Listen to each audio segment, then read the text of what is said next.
At ngayon, Mr. President, makinig ka. Ito nangyari, kagabi lang, kahapon lang. Narinig ko, kaharap ko. Galit na sa'yo si Governor Chavit Singson. Bakit kung makakaaway si Chavit Singson? Bakit? Anak ng tawa. Hindi kita maunawaan. Nagkwento sa amin. Eto. Pakihawakan mo. Ayan na.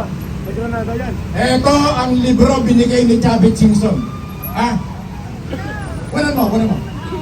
Mr. President, baka sabihin mo, ni-steer kita. Eto ha.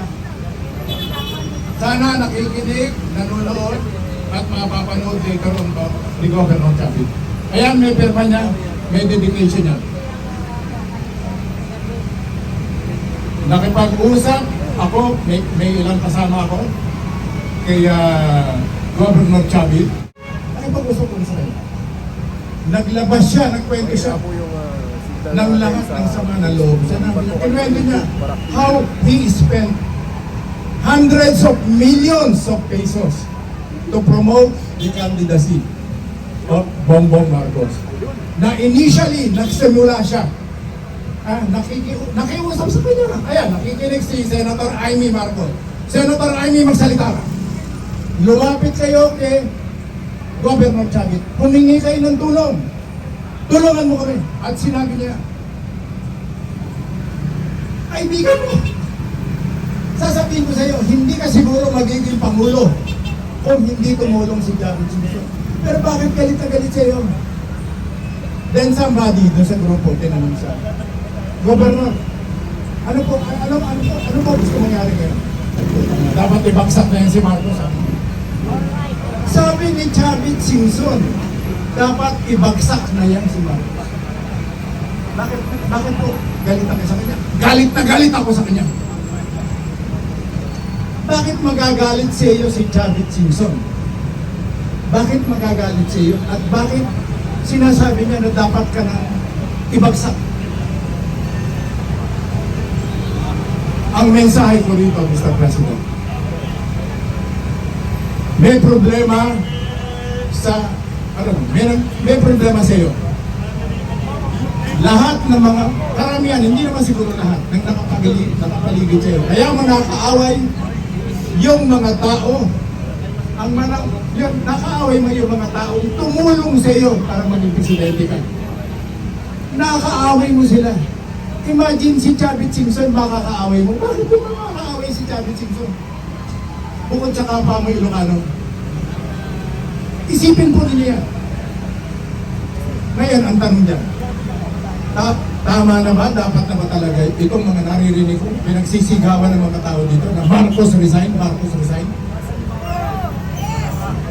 Sandali po. Uulitin ko, Mr. President. Mr. President Ferdinand Romualdez Marcos, meron po kayong problema. Ngayon ang tanong, may pag-asa po kaya? Sino masusunod? Ano kaya ang mananalo? Yung Marcos resign?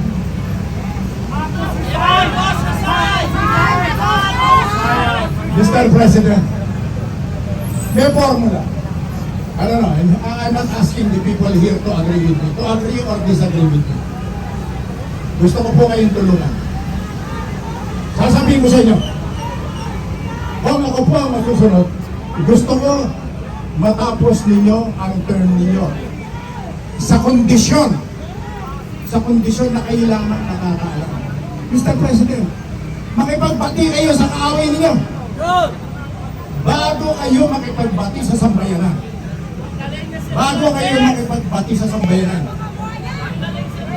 Tama yun. Mr. President, makinig po kayo ha.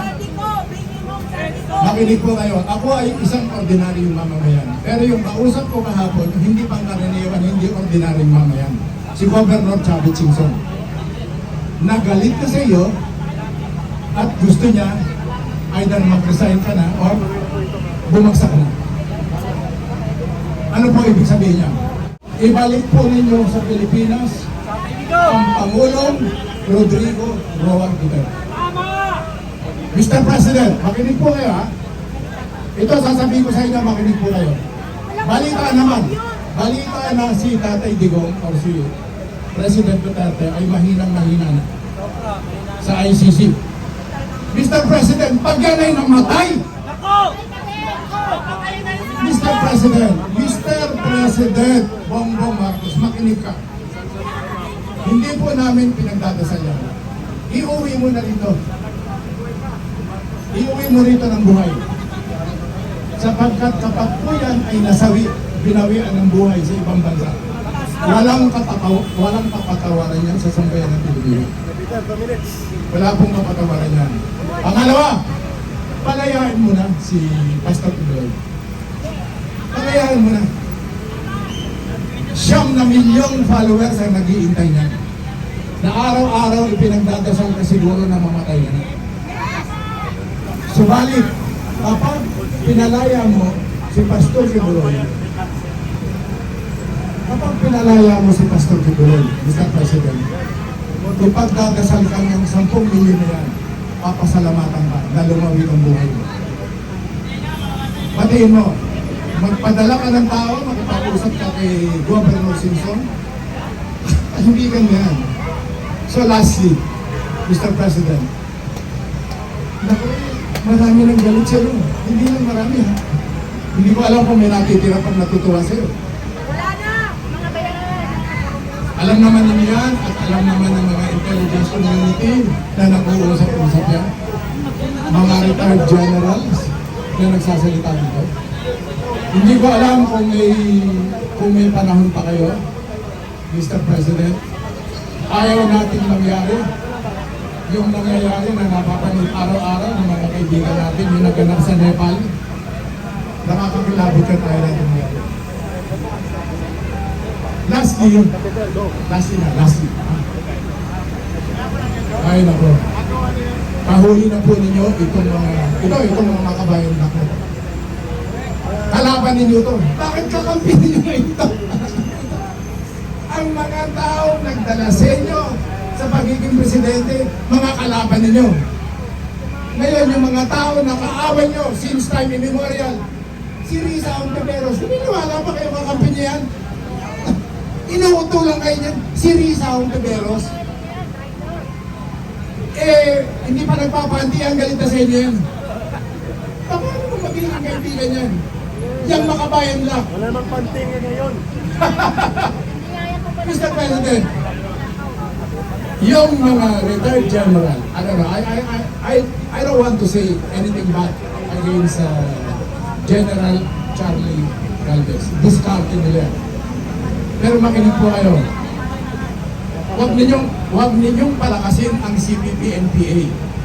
At Mr. President, kapag ikaw, halimbawa, ay biglang nag-resign, bumagsak, ipagmamalaki ng mga komunista na sila ang nagbagsak sa iyo. Ipagmamalaki nila na sila ang namuno sa sambayanan para ibagsakan.